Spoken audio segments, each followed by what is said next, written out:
Hello दोस्तों। आज की कहानी बहुत ही रोमांटिक होने वाली है। कहानी का फूल मजा लेने के लिए वीडियो के लास्ट तक बन रहे। मैं जिस बिल्डिंग में रहता था वहीं एक मेरी खाला भी रहती थी और तभी मेरी उन खाला से पहचान हुई थी। बाद में मुझे पता चला कि वह अकेली ही घर पर रहती है। उनका बेटा पढ़ाई के लिए बाहर शहर में गया हुआ था। फिर पहचान होने के बाद जब वह घर पर अकेली रहती हैं तो मैं उन्हें देखने के लिए जानबूझकर उनसे मिलने के लिए जाया करता था। एक दिन मुझे फोन आया और बताया गया कि घर जल्दी जाओ, खाला की तबीयत अचानक खराब हो गई है। मैं वैसे ही उनके घर चला गया। मैंने दरवाजा खटखटाया और वह दरवाजा खोली। फिर मैं उनके पीछे पीछे जाने लगा। खाला अंदर बेडरूम में जाकर अपने बेड पर लेट गई। मैंने उससे पूछा तो उसने बताया, थोड़ा ब्लड प्रेशर बढ़ गया था, अब दवाई ले ली हूँ। मैं उसके बेड के पास की कुर्सी पर बैठा हुआ था। उसने मुझे अपने पैरों को दबाने के लिए कहा। कुर्सी पर बैठकर यह संभव नहीं था, इसलिए मैं बेड के पास उसके बगल वाली जगह पर जा आकर पैरों को दबाने लगा। पैर दबाते समय मेरी नजर उसकी उस जगह पर गई। मैं देखा तो वह हिल रहे थे। उसे देखकर मुझे पहली बार उसके बारे में आकर्षण हुआ। मैं पैर दबाते समय उसे पूरी तरह से देख रहा था। उसकी भरी हुई शरीर उसे और भी आकर्षक बना रही थी। वह आंखें बंद करके लेटी हुई थी। मैं उसके पैरों के पास था। उसकी हिलती हुई मौजूदगी को देखकर मुझे उसे छूने का मन हुआ। मैं बहुत डर गया था। मेरी गर्म गर्म सांस बाहर आ रही थी। मैं हिम्मत करके धीरे धीरे ऊपर जा रहा था। मैं और हिम्मत करता तभी उसने अपनी आंखें खोल दी। मैं तब और डर गया और वह क्या बोलेगी करके उसकी तरफ देखने लगा। वह बोली, अब मुझे थोड़ा अच्छा लग रहा है, लेकिन अब भी थोड़ी घबराहट जैसी हो रही है, इसीलिए थोड़ी देर तू यही रुकेगा क्या? मैं बच गया। फिर मैंने कहा, हाँ, रुक जाऊंगा। और मैंने एक लंबी सांस ली। अब मेरा थोड़ा डर कम हो गया था। मैं किचन से पानी लाता हूँ कहकर वहां से उठकर सीधे बाथरूम में गया और अपने एहसास को बाहर निकालकर देखा तो वो गीला हो चुका था। मैंने तुरंत साफ करा, फिर से जाकर बिस्तर पर बैठ गया। अब मेरी हिम्मत बहुत बढ़ गई थी। मैं फिर से पैर दबाने लगा तो खाला ने रोक दिया और बोली, अब अच्छा लग रहा है, तुझे पढ़ाई करनी होगी। ठीक है, तू अब चला जा। मैं यह सुनते ही नाराज हो गया। मुझे जाना नहीं था। मैंने तुरंत कहा, नहीं, खालू ने मुझे तेरी देखभाल करने के लिए कहा है। वो मेरी जिम्मेदारी है, मैं ऐसे नहीं जा सकता। उसने कहा, हाँ क्या बाबू? अच्छा फिर अब मेरी सेवा मत कर। एक काम कर, यहाँ मेरे पास आकर लेट ताकि तुझे भी आराम मिले और मैं भी थोड़ी देर सो जाऊं। अब मुझे वह समय बर्बाद नहीं करना था। मैंने तुरंत हाँ कहा और उसके पास जाकर लेट गया।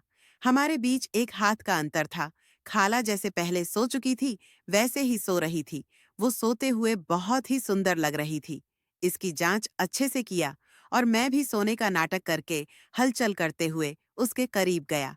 मैं उनकी तरफ मुंह करके बगल में सो गया और मेरी भी किस्मत इतनी अच्छी थी कि तुरंत ही खाला भी करवट बदलकर सो गई। अब हम एक दूसरे की तरफ मुंह करके सो रहे थे।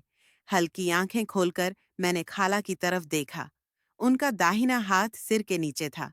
मुझे वह और भी ज्यादा प्यारी लगने लगी थी। उसका व्यक्तित्व बिल्कुल मेरे मुंह के सामने थे। मैंने नींद का नाटक करते हुए ही उसके व्यक्तित्व पर हाथ रखा। अब मैं हाथ से उसके व्यक्तित्व की गर्मी महसूस कर रहा था। मेरी सांसें बहुत बढ़ गई थीं। बीच में ही गले में जमा हुआ थूक निकलते हुए मैंने उसे हल्के हाथ से अनुभव करना शुरू कर दिया। उतने में धीरे से खाला ने नींद में आह भरी। मैंने एक आंख खोलकर उसके चेहरे की ओर देखा। उसकी आंखें बंद थीं, लेकिन चेहरे के हाव भाव देखकर यह महसूस हुआ कि वह भी आनंद ले रही है। मेरा डर अब पूरी तरह से उड़ चुका था। मैंने वैसे ही हल्के हाथ से उसके व्यक्तित्व को खुले करने की कोशिश करने लगा। अब मुझे खाला ने जो सिग्नल दिया था वो समझ में आया था। अब मैंने उनके व्यक्तित्व खुले किए थे। अब खाला की सांस भी तेज हो गई थी। मैं उनके व्यक्तित्व के साथ सुंदर समय बिताने लगा था। तब खाला ने जोर से आवाज करते हुए, धीरे रे पागल, धीरे बोलते हुए सोते सोते आवाज करने लगी थी। यह सुनकर मुझ पर और ज्यादा प्रभाव पड़ा और मैं जोर जोर से उनके व्यक्तित्व के साथ सुंदर समय बिताने लगा। कुछ कुछ समय तक हमारा ऐसा ही चलता रहा। फिर अचानक उसने मुझे दूर धकेला और उठकर बैठ गई। वो मेरी तरफ एक अलग नजर से देख रही थी और दोनों हाथों से बाल बांधते हुए कहने लगी, क्या देख रहे हो? इतना पसंद आया क्या? फिर उसने मुझे पलंग पर खड़ा होने के लिए कहा और मेरे डटे एहसास को देखा और आंखें बड़ी करते हुए कहा, उई माँ, यह क्या रे? क्या चल रहा है तेरे दिमाग में? यह तेरा एहसास इतना डटा क्यों है? रुक, देखने दे मुझे। और उसने मेरे एहसास को खुला किया। यह देखकर खाला ने मेरी तरफ नजर घुमाकर हल्का मुस्कुराई और उसे हाथ में लेकर उसने सुंदर अनुभव देना शुरू किया।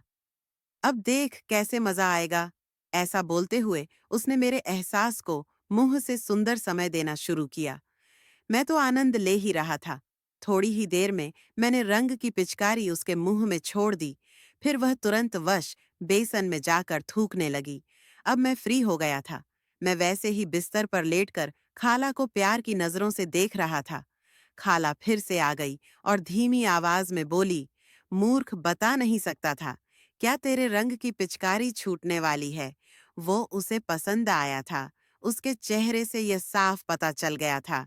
फिर वह मेरी बगल में आकर बैठ गई और बोली, यह जो कुछ भी हुआ है ना, यह सिर्फ तुझ में और मुझ में रहेगा। यह किसी को पता नहीं चलना चाहिए। मैं कुछ बोलने की हालत में नहीं था। मैंने सिर्फ हाँ बोलकर उसे पास खींच लिया और उसके व्यक्तित्व के साथ सुंदर समय बिताने लगा। खाला लेकिन मुझे बढ़िया साथ दे रही थी। मेरा एहसास वहां डटा हुआ था। तब वो मेरी तरफ देखकर बोली, अब क्या करने का विचार है? तू इस खाला को सुंदर समय देगा या नहीं, या खुद का ही मजा करके बैठ जाएगा? मैंने कहा, तुम जो बोलोगी वैसा ही करूंगा। मुझे सिर्फ तुम्हें पाना है बस। मैंने प्यार से खाला बोलकर उसे पास खींचना शुरू किया।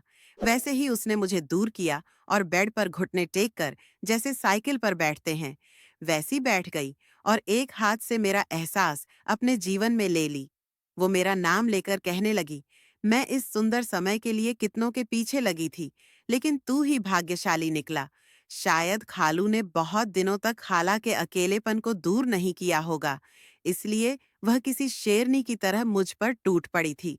वैसे मैं और ज्यादा रंग में आकर उसे सुंदर समय देना शुरू किया। मेरी पिचकारी से रंग निकलने वाला है, मुझे यह समझ में आया था। तभी मैंने और अपनी आंखें बंद करके उसे सुंदर समय देना शुरू किया और कुछ समझ में आने से पहले ही मैंने उसके जीवन में रंगों के 3-4 पिचकारियां छोड़ दी और मैं उसकी बगल में आंखें बंद करके पड़ा रहा। तब मुझे वह सीधी सादी दिखने वाली खाला कितनी रंगीली है, ये समझ में आया। और फिर तब से हमारा यह रोज का ही कार्यक्रम नियमित रूप से शुरू हो गया। अब कुछ दिनों बाद ईद थी, इसलिए उसका बेटा ईद में घर आने वाला था। उसने मुझे ऐसा बताया। वो घर आया। खाला बहुत खुश हो गई थी, क्योंकि वो कितने दिनों बाद घर आया था। खाला ने उसे खाने के लिए मीठा बनाया था। वह आया है। मुझे पता चला तो मैं उससे मिलने गया और हम कुछ दिनों में ही पक्के दोस्त बन गए। अब मैं उसके घर हमेशा ही आने जाने लगा था। एक दिन मैं उसे उस गली में ले गया था। उसे वहां का नजारा देखकर बहुत अच्छा लगने लगा था। वह पहली बार इस गली में आया था। उसकी आंखों में जिज्ञासा स्पष्ट दिखाई दे रही थी। यहाँ की रंग बिरंगी रोशनी, गली में घूमते हुए अलग अलग उम्र के पुरुष और वहां की महिलाओं के उनकी तरफ देखने के अंदाज, सब कुछ उसके लिए नया था। जबरदस्त माहौल है, लेकिन असली मजा तो अंदर होगी ना? उसने धीमी आवाज में कहा। मैंने उसकी तरफ देखा और हंसते हुए एक पुराने बिल्डिंग की तरफ इशारा किया। चल, तुझे अंदर ले चलता हूँ। लेकिन यह दुनिया ऐसी आसान नहीं है। यहाँ आओगे तो कुछ ना कुछ तो सीखना ही पड़ेगा। हम दोनों उस बिल्डिंग की दिशा में गए। दरवाजे पर एक आदमी खड़ा था, जैसे कोई गेट कीपर हो। मैंने उसे पहचान दी तो उसने हमें अंदर जाने दिया। उसका चेहरा अब उत्सुकता से रोशन हो चुका था। अंदर जाते ही ऐसा लगा जैसे किसी दूसरे दुनिया में आ गए हों। वहां मंद सुगंधी धुआं और धीमी आवाज में बजते पुराने गाने ने एक अलग ही नशा बना दिया था। सामने अलग अलग कपड़ों में महिलाएं बैठी हुई थीं। कुछ अपने ग्राहकों से बात कर रही थी, कुछ लोगों का घंटों इंतजार कर रही थी। वह अब बहुत ही बेचैन हो चुका था। मेरे लिए कौन? उसने हल्के से पूछा। मैंने हंसते हुए कहा, सभी हैं, लेकिन किसको चुनना है, यह तुम्हें तय करना है। वह आसपास देख रहा था, जैसे जीवन में पहली बार ऐसे अनुभव का सामना कर रहा हो। एक कोने में बैठी नीली साड़ी पहनी हुई महिला उसकी नजर में आ गई। वह बाकी महिलाओं से अलग लग रही थी, शांत। फिर भी उसकी आंखों में कुछ गहरा अर्थ छिपा हुआ था। यह अच्छी लगती है, उसने धीरे से कहा। मैंने गेटकीपर की तरफ देखा। वो हंसते हुए बोला, पहली बार आए हो क्या? फिर तो अनुभव अच्छा ही होना चाहिए। उस महिला ने उसकी तरफ देखा, हल्के से हंसी और फिर उसका हाथ पकड़कर उसे साथ ले गई। उस समय में उसके चेहरे पर डर और खुशी का मिश्रण साफ दिखाई दे रहा था। मैं वहीं रुक गया और सोचता रहा। वह अंदर गया और मैं बाहर बैठकर इंतजार करने लगा। पहली बार वह ऐसे जगह पर गया था, इसलिए उसके मन में कौन से विचार चल रहे होंगे, इसका मुझे अनुमान हो रहा था। कुछ समय बाद वो बाहर आया। उसके चेहरे पर एक अलग ही खुशी दिख रही थी, लेकिन उसी समय एक तरह की शांति भी थी, जैसे वह किसी दूसरी दुनिया में चला गया था। क्या रे, कैसा रहा अनुभव? मैंने हंसते हुए पूछा। वह कुछ समय चुप रहा, फिर बोला, मस्त था, जबरदस्त। लेकिन मैंने देखा वह कुछ अलग सा लग रहा था, जैसे वह कुछ ढूंढ रहा हो। मैंने पूछा, क्या हुआ? वो बोला, वह अलग थी। उसकी आंखों में कुछ अलग ही बात थी, जैसे वह वहां होते हुए भी मन से कहीं और थी। मैंने उसकी तरफ देखा और हल्का सा हंसते हुए कहा, यहाँ ऐसे ही होता है। पहली बार आया है ना, तो सब कुछ नया लगता है। लेकिन धीरे धीरे समझ में आ जाएगा कि यह दुनिया ही अलग होती है। वह चुप रहा। उस दिन के बाद से वह कुछ बदला बदला सा लगने लगा। पहले तो वह सिर्फ एक एहसास के तौर पर वहां गया था, लेकिन अब उसके दिमाग में एक अलग सा आकर्षण बन चुका था। वह वहां बार बार जाने लगा था। शुरुआत में मजे के लिए शुरू हुई। यह बात अब उसके मन में अंदर तक घर कर चुकी थी। उसे वह महिला सच में पसंद आने लगी थी। एक दिन उसने उस महिला से पूछा, क्या तुझे सच में यहाँ से बाहर नहीं निकलना है? वह थोड़ा समय शांत बैठी, फिर हंसी और बोली, तू क्या मदद कर सकेगा? वह बड़े विश्वास से बोला, हाँ, मैं तुम्हें यहाँ से बाहर निकालकर नया जीवन देने के लिए तैयार हूँ। वह महिला कुछ पल उसे देखती रही और फिर धीरे से बोली, अगर तुझे सच में मेरी मदद करनी हो तो कल रात यहाँ आ जाना, लेकिन सावधान रहना। वो बड़े ही उत्सुकता से अगली रात वहां पहुंचा, लेकिन जैसे ही वह वहां पहुंचा, सारा नजारा बदल चुका था। उस बिल्डिंग के चारों ओर पुलिस का घेरा था। अंदर घमाघमी मची हुई थी। कुछ महिलाएं भाग रही थीं, कुछ चिल्ला रही थीं। वो डरते हुए उस महिला की खोज करने लगा, लेकिन वह कहीं भी नहीं दिखी। तभी उसके फोन पर एक मैसेज आया, मैं जा रही हूँ। तुम्हारी मुलाकात मुझे पसंद आई, लेकिन मैं किसी के सहारे पर नहीं जीने वाली हूँ। मैं अपना रास्ता खुद ढूंढ लूंगी, मेरा पीछा मत करना। वो वहीं पर स्तब्ध हो गया।